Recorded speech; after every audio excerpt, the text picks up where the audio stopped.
한병수 목사입니다. 오늘은 시편 32편으로 함께 큐티하겠습니다. 1절을 한번 보십시오.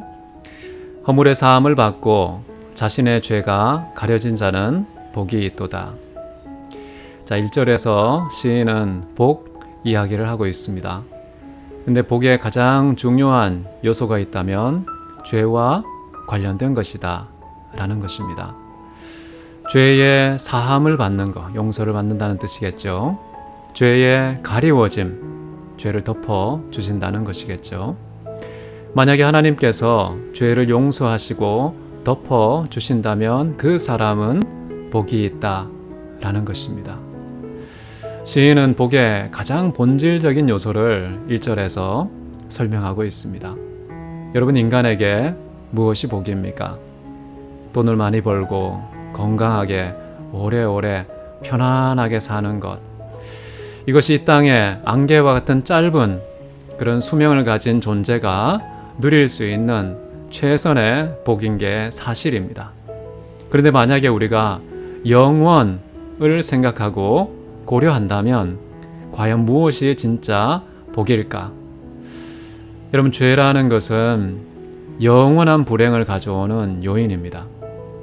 만약에 그 죄 문제가 사함을 받거나 가리워져서 덮어질 수 있다면 그 사람은 영원한 행복을 얻게 되는 것이죠. 이 땅에 잠깐 살다가 누리는 그런 변동적인 것 때문에 누리는 그런 행복이 진짜 복일까? 그렇지 않다고 시인은 1절에서 우리에게 강하게 어필하고 있는 것 같습니다. 여러분, 2절도 마찬가지입니다. 마음에 간사함이 없고 여호와께 정죄를 당하지 아니하는 자는 복이 있도다.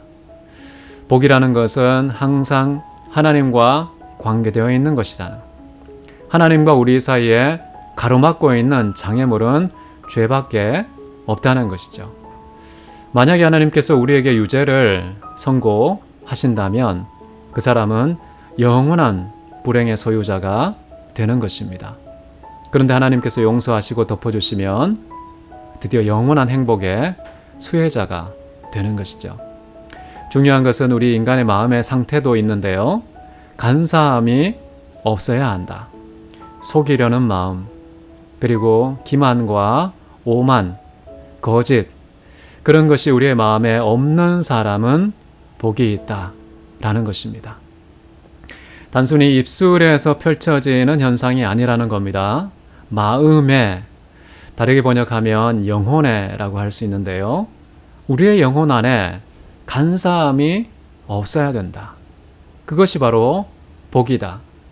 언제 그것이 가능할까요? 두 가지입니다.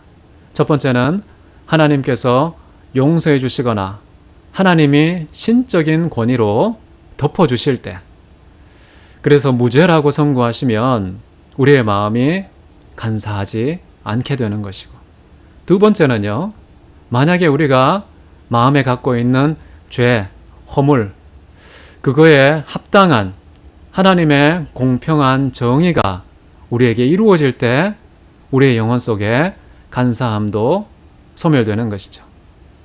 근데 후자는 일종의 심판과 형벌이기 때문에 무섭습니다. 그것이 우리에게 와서는 안 되는 것이죠.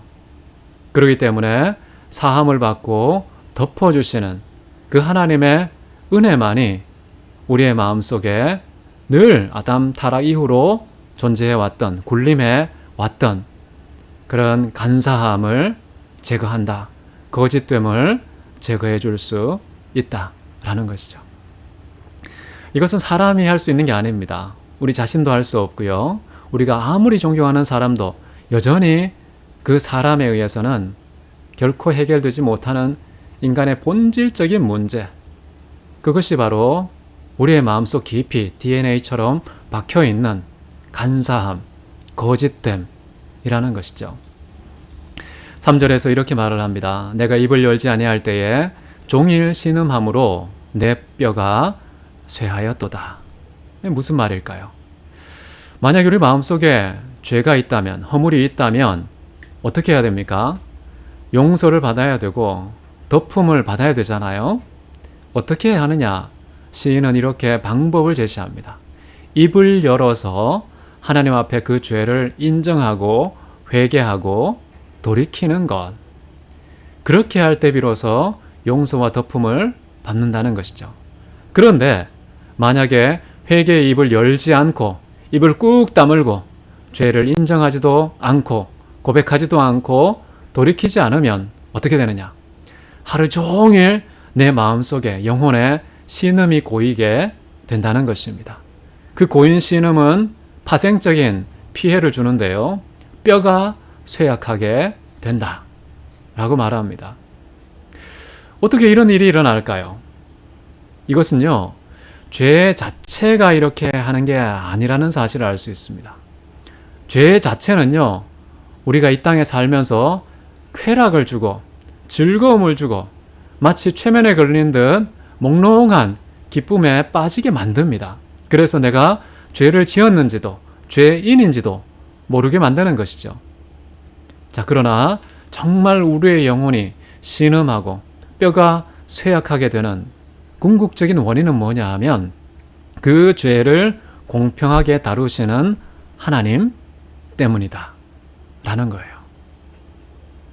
그래서 하나님과 관계된 문제라는 것을 기억해야 됩니다.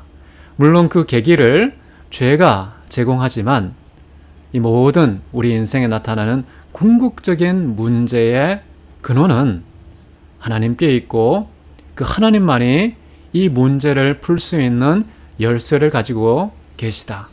그렇기 때문에 이 문제를 푸는 우리 편에서의 방법은 뭐냐?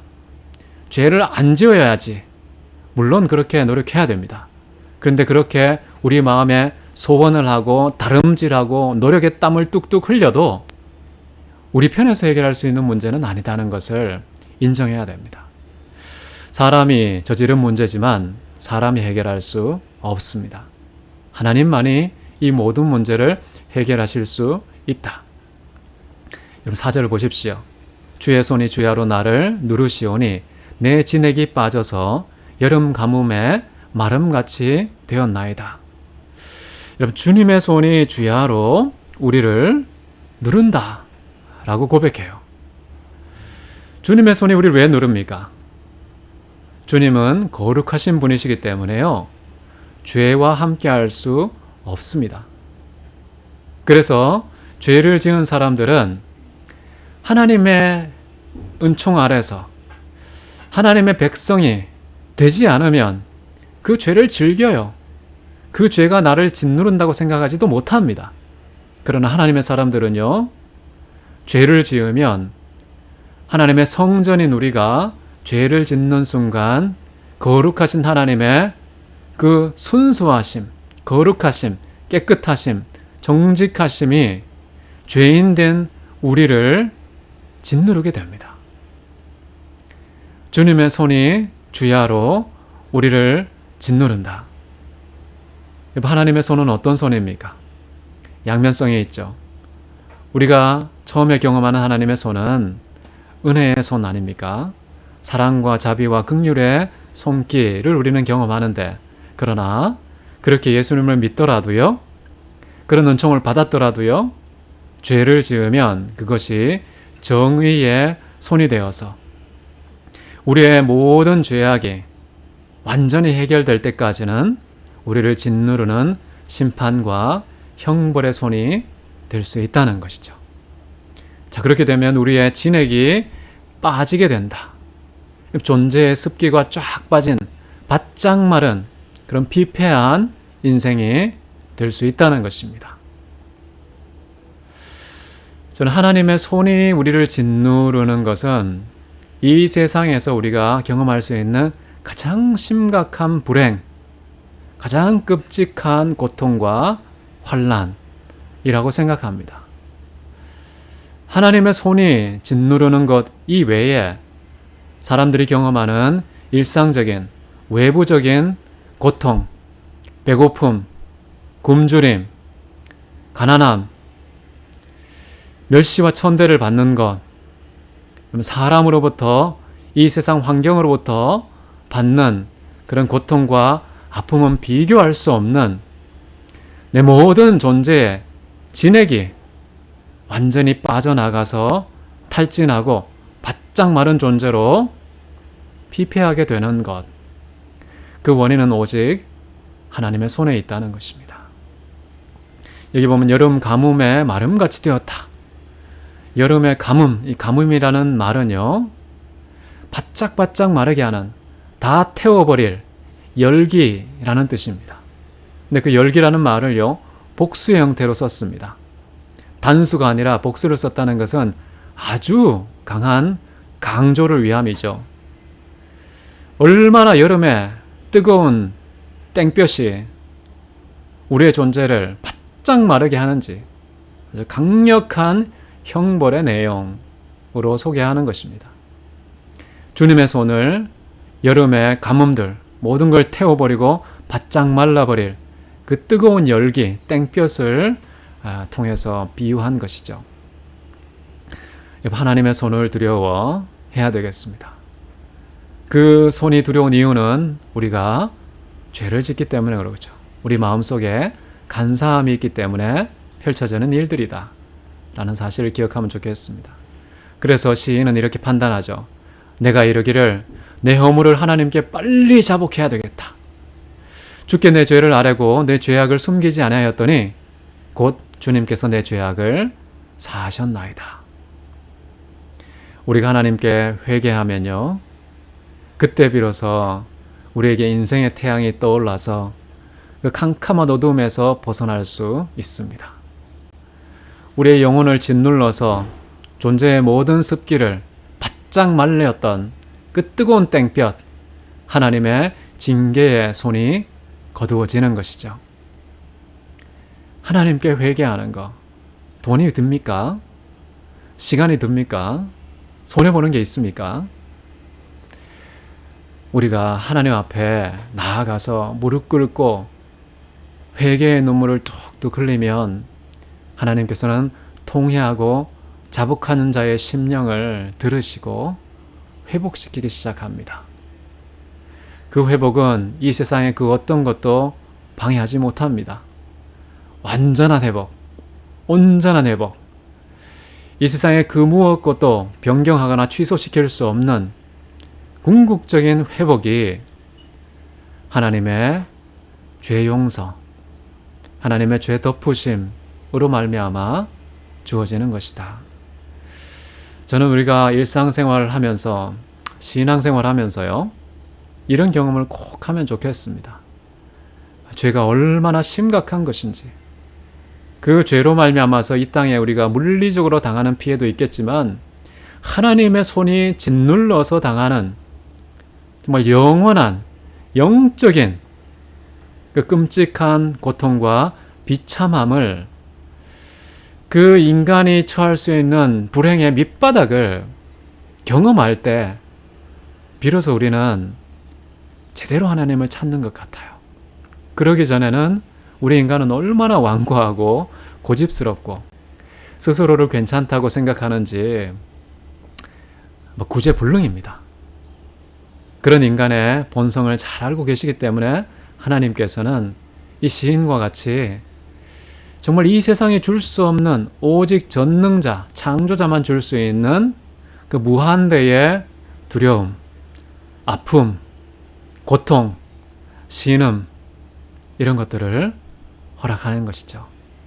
이런 것을 빨리 경험하고 깨닫고 죽게 돌이키는 게, 이게 바로 인생의 유일한 열쇠라고 생각해요.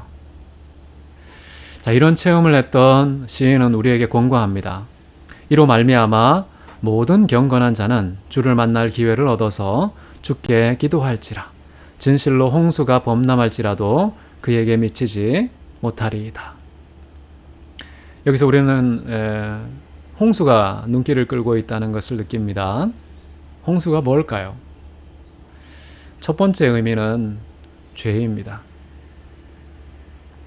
두 번째 의미는 그 죄에 따르는 형벌입니다. 고통과 슬픔과 아픔이겠죠.